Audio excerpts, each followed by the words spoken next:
గులాబీ అయితే వెనుకంజల్లో ఉందట. ఖర్చు పెట్టడానికి ముందుకు ఏ నాయకుడు వస్తలేడట. ఇక చూద్దాం మరి. గులాబీ వెనుకంజ ఖర్చుకు ముందుకు రావడం లేదు. నియోజకవర్గాల పునర్విభజన అవుతుందనే భావన, రిజర్వేషన్ల సైతం మారుతాయని ముందుకు రాని నేతలు. రిజర్వేషన్లు మారుతాయని ముందరికి వస్తలేరట నేతలు. గులాబీ అయితే వెనుకంజంలో ఉంటుందట. ఘోరం ఇదైతే. అభ్యర్థులతో పాటు మున్సిపల్ ఇన్ఛార్జీలలో ఆందోళన, గెలుపుపై ప్రభావం పడుతుందని నేతల్లోనే చర్చ.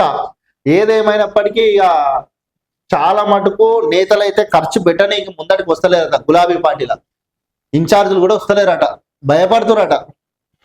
నల్గొండ కార్పొరేషన్ పరిధిలోనే ఓ వార్డుకు పోటీ చేస్తున్న మాజీ ఎమ్మెల్యే నాకు వార్డుకు పోటీ చేయమని చెప్పడంతో పోటీ చేస్తున్నా. ఆ వార్డులో గెలవాలంటే ప్రతి ఓటరుకు నగదు ఇవ్వాల్సింది ఉంది. కానీ పార్టీ నుంచి కానీ మాజీ ఎమ్మెల్యే కానీ ఫండ్ ఇవ్వలేదు. మాజీ ఎమ్మెల్యే ఇస్తలేదట పార్టీ ఫండ్, పార్టీ నుంచి కూడా పార్టీ ఫండ్ వస్తలేదట. ఓట్లు వేయాలంటే ఇప్పుడు ఓటర్కి కంపల్సరీ డబ్బులు ఇవ్వాలి, అది తప్పదు. బీఆర్ఎస్ పార్టీ అలవాటు చేసింది కదా పైసలను. అప్పులు చేసి ఇప్పటికే ప్రచారం నిర్వహించాను, ఇంకా అప్పులు చేయడం నా వల్ల కాదు.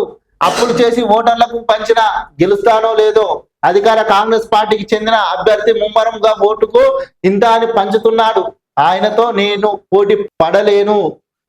చూడురిగా అంటే నాయకులను నిలబెడుతుర్రు ఇష్టానుసారంగా, అంటే అభ్యర్థులను పెడుతుర్రు పోటీ చేయమని చెప్పి అభ్యర్థులను పెట్టిన తర్వాత అప్పులు చేసుకొని వాళ్ళు ప్రచారాలు నిర్వహించుకుంటారన్న కానీ వీళ్ళు ఎమ్మెల్యేలైనా ఇన్ఛార్జీలైనా ఎవరైనా పార్టీ నుంచి ఫండ్స్ ఇస్తలేరట. అధికార పార్టీకి సంబంధించిన నేతలు వాళ్ళు డబ్బులు పంచుకుంటారు. నేను వాళ్ళ మీద అప్పులు చేసి నేను పెట్టుకున్నాను, నేను గెలిచేటట్టు లేను అని చెప్పి నేతలు అయితే భయపడుతురట. మరి ఏంది పరిస్థితి? అంటే గిట్లా చేసిన తర్వాత ఫస్ట్ వాస్తవానికి ప్రజలకు డబ్బులు అలవాటు చేసింది బీఆర్ఎస్ పార్టీ.